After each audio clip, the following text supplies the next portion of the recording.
In today's video, I'm going to teach you a guide, how to create a progress ring in Figma.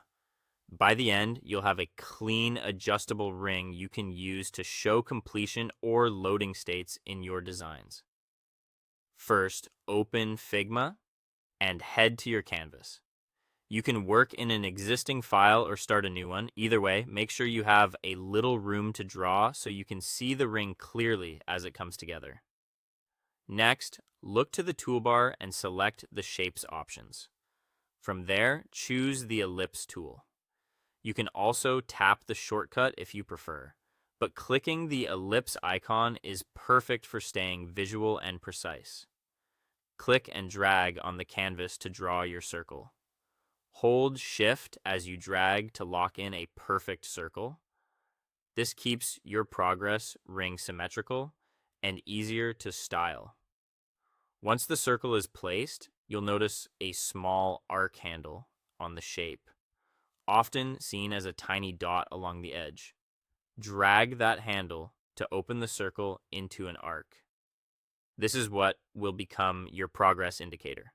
Adjust it until it roughly matches the percentage you want to display. You can always fine-tune the angles in the right sidebar. With the arc active, move over to the right-hand panel and use the appearance controls to refine the look. Adjust the ratio to set the inner radius, which changes how thick or thin your ring appears. If you see options for corner or end styling, choose rounded ends for a smooth, polished look.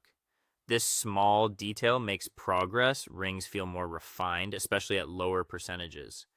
Now duplicate your arc. One copy will act as the full static ring in the background, and the other remains the progress bar on top. For the background ring, set it to a full circle so it forms a complete base. Give it a subtle, lighter color so it's visible but not dominant.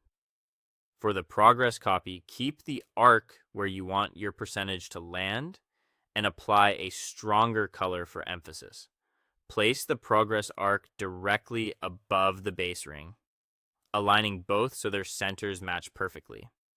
If you need precision, use the alignment tools in the top bar to keep everything neatly stacked and centered.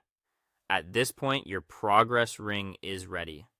You can update the arc angles to reflect different percentages, tweak the ratio for thickness, and quickly change colors to suit your design system, all without rebuilding the shape.